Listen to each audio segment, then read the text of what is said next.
TWR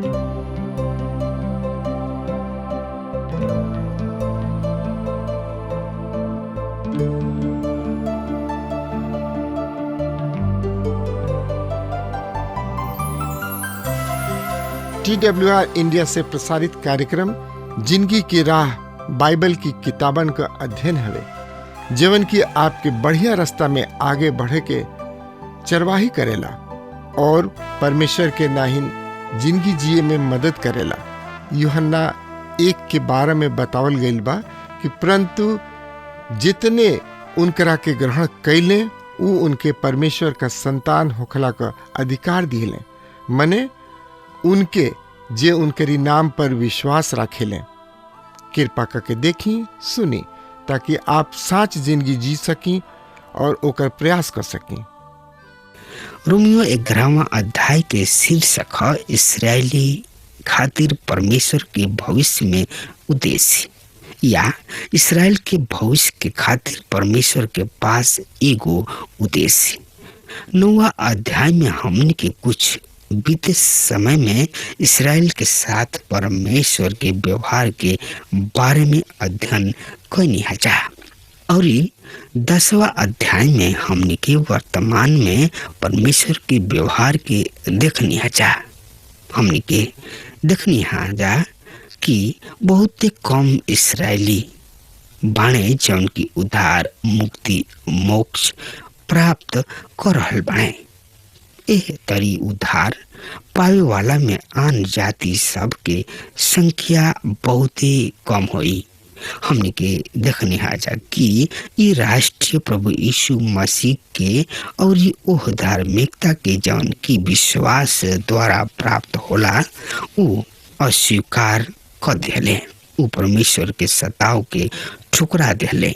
ई परमेश्वर भी उन्हीं लोग के अस्थायी रूप से त्याग देले रहन। यहाँ हमने के सामने दूगो सवाल पैदा होता। पहल का परमेश्वर अस्थायी रूप से अस्वीकार कर दिले? दूसरा शब्द में कहल जाए कि का इस्राएल के पास कोनो भविष्य बा? दूसरा है का इस्राएल के अंगीकार या अस्वीकार कोयला के द्वारा परमेश्वर सब प्रतिज्ञा कर्म सिद्ध हुई जौन की उ पुराना नियम में अपना प्रिय भक्तन से कोयले बने। प्रिय मित्र, रुआ ध्यान राखी परमेश्वर पुराना नियम में इस्राएल के श्रेष्ठता के वचन दिहल गुल बा। उ उन्हीं लोग के वचन दिले बाणे कि तोहनी लोग सब जाति में से पूछना बल्कि सिर ठहरबा। व्यवस्था विवरण 28-13 पद। प्रिय भाई बहन, पुराना नियम के सब प्रतिज्ञा तथा भविष्यवाणी तथा सब पूरा हुई। संत पौलुस यह बात के यहाँ स्पष्ट करी है। तो आई एकरा बारे में जानकारी खातिर वह हमारा संगे अपन पवित्र शास्त्र बाइबल निकाल ली। हाँ तो में देखी रोमियो के पत्री 11 अध्याय के 1 पद एह तरी से बता रहा बा। लेकिन थोड़ा देर रुक जाई। जरा किन्ने पवित्र शास्त्र बाइबल नहीं खे वो कृपया हमारा किन्ने बहुत जल्दी लिखे। हम पूरा प्रयास करब, पूरा कोशिश करब पवित्र शास्त्र बाइबल भेजे खातिर। लेकिन अब ही रुआ कान पाठ लगा के सुनी। अब हम कहतानी का परमेश्वर अपना प्रजा के त्याग दिए? हरगिज ना। काहे कि हमहू तो इस्राएली हैं, इब्राहिम के वंश और बिन्यामीन के कुल खानदान तथा गोत्र के हैं। प्रिय मित्र, पौलुस यहाँ कौना प्रजा के बारे में बात कर रहल बाड़े? इस्राएल प्रजा हमहू तो इस्राएली हैं, इब्राहिम के वंश और बिन्यामीन के गोत्र से हैं और हम पक्का और सच्चा इस्राएली भी हैं। यद्यपि परमेश्वर इस्राएल के त्याग दिले पर पूरा तरी से ना, काहे कि हरदम इस्राएली लोग सच्चा विश्वासी रहल बने। प्रिय मित्र, यही अध्याय के 2 और 3 पद यह तरी से बता रहा बा। सुनी ध्यान से। परमेश्वर अपना प्रजा के त्याग ना दिले, जना के उनकर पूर्व ज्ञान रहे। का तू नहीं खजानत कि पवित्र शास्त्र एलिया के बारे में का कहता है? हे प्रभु, ओहनी के तोहरा नबी सब के घात कोइले बाणे और तोहरा वेदी सब के ढाह देले बाणे। हम ही अकेला बच गइल बानी और ऊ हमरा प्राण के खोजी बा। प्रिय मित्र, पौलुस यहाँ परमेश्वर के महान भविष्यवक्ता एलिया के उदाहरण प्रस्तुत कर रहल बड़े। एलिया बाल के 450 नबी सब के विरुद्ध अकेला ही खड़ा हो रहल बड़े और वो परमेश्वर के सामने शिकायत लेके पहुंच रहल बड़े और परमेश्वर से कहले कि प्रभु, हम अकेले ही बाचल बानी। परमेश्वर कहले, तू सोचता कि तू अकेले बाड़ा, पर ऐसा नहीं खे। तुहारा विचार बिल्कुल गलत बा। तुहार विचार एकदम भूल बा। हम तोरा साथी बानी। प्रिय मित्र, एकरा बारे में जानकारी खातिर रुआ हमरा संगे रोमियो के पत्री 11 अध्याय के 4 पद यही तरी से चर्चा कर रहल बा। पर परमेश्वर के जवाब का रहे?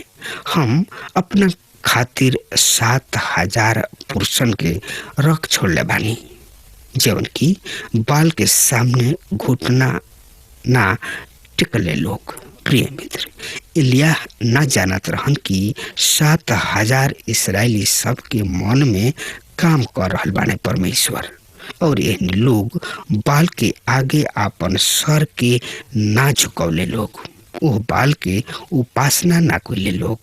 उन लोग जानत रहन कि देवी देवता के अस्तित्व केवल आदमी के कारण बा, पर सब सृष्टि तथा पूरा ब्रह्मांड आदमी के अस्तित्व जीवित परमेश्वर के द्वारा बा।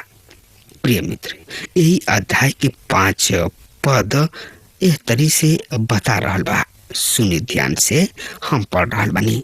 ठीक वही तरी वर्तमान समय में भी परमेश्वर के अनुग्रह मय चुनाव के अनुसार कुछ लोग शेष बने। प्रिय मित्र, परमेश्वर हर युग में इस्राएली सब के अस्तित्व के बना के रखले बने। प्रिय मित्र, 6 पद के आई देखल जाओ यही अध्याय के का बता रहल बा। यदि ये अनुग्रह से भइल बा तो फिर क्रम के आधार पर हरगिज ना भइल, अन्यथा अनुग्रह ही ना रहल तो का भइल? इसराइली जकरा खोज में रहन ओहनी लोग के प्राप्त ना भइल, पर ओहनी लोग के भइल जे परमेश्वर के ओर से चुनल गइल रहन और बाचल कठोर क दिल गइल। प्रिय मित्र, अब जौन शेष लोग बाने यानी कि बाचल लोग बाने जौन व्यवस्था के द्वारा ना, प्रिय मित्र, का ऊ इसराइली मसीह के स्वीकार करे में असफल रहले, काहे कि उन्हीं लोग के मन कठोर क दिल गइल रहे ना, एकदम ना। प्रिय मित्र, जितना सुसमाचार इसराइली सबके सामने प्रस्तुत कल गइल रहे, उतना केहू के सामने ना सुसमाचार राखल गइल रहे। रोमियो 10 अध्याय के 21 पद में हमने के पढ़नी हजा कि परमेश्वर इसराइली सब के बारे में कहताने कि दिन भर हम अपना हाथ के अनाज्ञाकारी और ढीठ प्रजा के ओर बढ़ौले रहन। परमेश्वर उन लोग के प्रति बहुत धीरज थैले, पर परमेश्वर उन लोग की आत्मिक आँख के आनर कर दी है, काहे कि उन लोग वो अंजुर के स्वीकार ना कोले लोग जौन की उन लोग के दिहल गुल रहे। प्रिय मित्र, यही अध्याय के 8 पद एह तरी से बता रहा बा। सुनी ध्यान से। जैसे कि लिखल बा, परमेश्वर उन लोग के आज भी भारी नींद के आत्मा में सुला देले, ऐसन आँख जे ना देखे और ऐसन कान जे ना सुने। प्रिय मित्र, अब ओहनी लोग वो अंजोर के अस्वीकार कर दिले, तब ओहनी लोग के परमेश्वर किने पहुँचे बहुत कठिन हो गई। दूसरा शब्द में कहल जाए, तब ओहनी लोग के परमेश्वर किने पहुँचे खातिर राह बहुत मुश्किल में पड़ गई। प्रिय मित्र, जब आदमी उनका के अस्वीकार करला तो वो उनका अनुग्रह से वंचित हो जाला। प्रिय मित्र, 9 और 10 पद यही अध्याय के एह तरी से बखान कर रहा बा। सुनी। दाऊद कहताने, उनकर भोजन उनका खातिर जाल और फंदा और ठोकर और दंड के कारण हो जाए और ओकरा आँखी में अंधेर छा जाओ कि ना देख पावे और ओकर पीठ हरदम खातिर झुकल रहे। प्रिय मित्र, यहाँ संत पौलुस भजन 69 अध्याय के 22 पद के उल्लेख कर रहा बड़े। परमेश्वर अंजोर इससे प्रदान कैले कि आदमी भली भांति देख सके, पर यदि ऊ आन्हार बात ऊ ना देख पाई। अंजूर ही अन्हार पन के ओह पर प्रकट करेले। प्रिय मित्र, आज मसीह जौन की जगत के ज्योति तथा अंजोर हमें संसार के आत्मिक आन्हरपन के प्रकट करेले। आज ऐसा बहुत ज्ञानी और विद्वान बाणे जौन की बाइबल पवित्र शास्त्र के शिक्षा के समझे में असमर्थ बाणे। इसराइल के अपराध के कारण गैर यहूदी में उधार मुक्ति मोक्ष। प्रिय मित्र, तो एकरा बारे में जानकारी खातिर रोमियो 11 अध्याय के 11 पद एक तरी से बता रहल बा। तब हम कहतनी का उहे गिरे खातिर ठोकर खैले, एकदम ना, पर उनका अपराध के कारण गैर यहूदी सब में उधार आयल कि उन्हीं लोग में जलन पैदा करे। प्रिय मित्र, पौलुस यहाँ बता रहल बाने कि उन्हीं लोग ऐसे ठोकर ना खाई कि गिर जास लोग, पर ऐसे कि ठोकर ना खास जा कि गिर जास जा, पर उनका इस व्यवहार से परमेश्वर के उद्धार अन्य जाति सब तक पहुंच गई, ताकि उन्हीं लोग के मन में जलन पैदा होके। काहे कि वो दृष्टि में उद्धार मोक्ष केवल यहूदी सब के खातिर बा और मसीह केवल ओहनिए जाना खातिर बने। पौलुस एगो सवाल के साथ 11वां पद के शुरू कर रहल बने। पहला पद में वो सवाल कइले रहन कि का परमेश्वर अपना प्रजा के त्याग देले बने, और वो बतौले कि इ लोग अस्थायी है। और उनका दूसरा सवाल के जवाब पूर्णतः नीचे के साथ नकारात्मक है। वो बता रहल बड़े कि इसराइल के गिरल परमेश्वर के आइल, यानी परमेश्वर के अन्य जाति सब के खातिर उद्धार के द्वार खोले के आजादी देता है। और प्रभु यीशु मसीह यह बात के मत्ती 22 अध्याय से 14 पद में स्पष्ट कर रहल बने। काहे कि बुलावल तो बहुते लोग बाड़े, पर चुनल तो बहुते कम लोग बाड़े। प्रिय मित्र, ये तरी परमेश्वर अन्य जाति सब के खातिर उद्धार के द्वार खोल दिले बने, और अब जब इसराइली अन्य जाति सब में वो उधार की वास्तविकता के देख रह बड़े कि उ परमेश्वर के वो आशीष सब के कैसन आनंद ले रहल बाड़े लोग, जौना से यहूदी समझत रहन लोग कि केवल हमरे खातिर बा, तो एहनी लोग के ये बात के जलन हुई। प्रिय मित्र, आज भी ये लोग परमेश्वर के आशीष सबके पहचाने में असमर्थ बा लोग।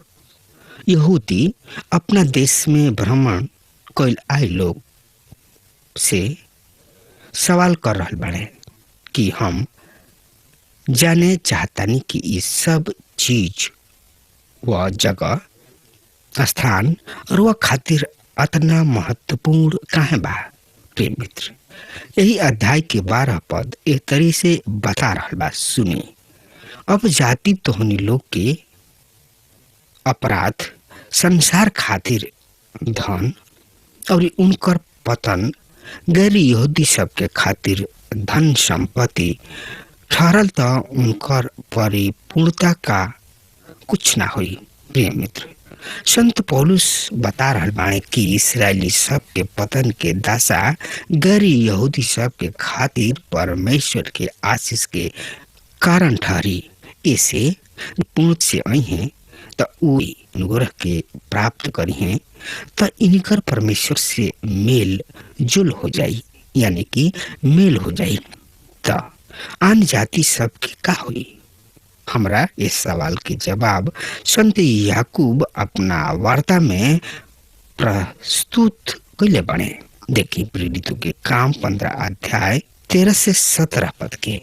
जब वो चुप हो गए तो याकूब कहे लगलन, हे भाई लोग, हमार सुना जा। समौन बतौलन, हाँ, कि परमेश्वर ढेर दिन पहले आन जातियन में से एगो प्रजा के कैसे चुन लिहलन। ई बात से नबी लोग के बात मिलेला जैसन कि लिखल बा। एकरा बाद हम फिर आके दाऊद के गिरल डेरा के उठाई और खंडहर के फिर बरसाई, यानी कि बसाई, ओकरा के खड़ा करब। ऐसे बचल आदमी जेकर मान सब आन जाति जौन हमरा नाम के कहालन स प्रभु के खोज स। प्रिय मित्र, सबसे पहले प्रभु यीशु मसीह अपना कलीसिया के बदरी पर उठा लिए, तब वो अपना दूसरा आगमन पर वो बाचल अन्य जाति सब के भी उद्धार, मुक्ति, मोक्ष करी हैं। ऐसे बहुत अन्य जाति सब के राज के पसंद करी हैं। 13 और 14 पद एक बारे में जानकारी खातिर वह हमरा संगे अपन पवित्र शास्त्र बाइबल निकाल ली। हाँ, तो उनमें देखी रोमियो 11 अध्याय 13 और 14 पद के। पर हम तो तोहरा से जे गैर यहूदी होके कह रहल बानी, अब जब कि हम गैर यहूदी खातिर प्रेरित हई, तो हम अपन सेवा ऐसा महत्वपूर्ण देतानी कि हम कतना या कौना तरी अपना स्वदेशी भाई सब में जलन पैदा कर सकी। प्रिय मित्र, पौलुस आन जाति सब के खातिर प्रेरित हवे, पर उनकर लालसा बा कि उ कोनो भी ढंग से अपना भाई सब के उद्धार करवा सकस। प्रिय मित्र, ठीक यही तरीके बोझ रउआ और हमरा होके के चाहिए, कहे कि उद्धार, मोक्ष, मुक्ति खातिर लोग दर दर के ठोकर खा रहल बने, पर सच्चाई के केहू बतावे वाला नहीं खे। प्रिय मित्र, प्रभु यीशु मसीह कहले, सत्य, मार्ग और जीवन हम ही आई, बिना हमरा के स्वर्ग के या बिना हमरा के पिता के पास केहू पहुंच ना पाई। प्रिय मित्र, प्रभु यीशु मसीह स्वर्ग के कुंजी ले बने और उनका बेगर केहू वहां नहीं पहुंच सकत। पर ये सब कैसे हुई? जब प्रभु यीशु मसीह पर विश्वास करब और अपना पाप के पछताप करब, तब रुआ स्वर्ग के भागी हो सकतनी। अन्यथा रुआ कबहू स्वर्ग में प्रवेश नहीं की हो सकत। चाहे रुआ कतनो कुछ करी, दान दक्षिणा तीर्थ ऐसे बहुते काम कतनो करी, लेकिन राउर उद्धार मोक्ष मुक्ति नहीं खे। बस उद्धार मोक्ष मुक्ति जानतनी के खरा में बा, केवल प्रभु यीशु मसीह में बा। ऐसे रउआ हमार बात सुन रहल बानी त आजुए यही घड़ी आई और प्रभु के उद्धारकर्ता के रूप में स्वीकार करी। प्रभु परमेश्वर रउआ के बहुत ही आशीष देस। आमीन। हमके विश्वास बा कि ई कार्यक्रम आप सब खातिर फायदेमंद सिद्ध भइल हुई। हम चाहतनी कि आप सब अपन अपन आशीष हमरों से बांटी। अगर आप सबके लगे बाइबल से चाहे आपकी निजी जिंदगी से कोनो सवाल होके, चाहे कोनो समस्या खातिर प्रार्थना करावे चाहतनी, तो हमारी फोन नंबर पर जरूर संपर्क करें। परमेश्वर आप सबके बहुत आशीष प्रदान करें और आज का दिन आप खातिर सुखद बनावे।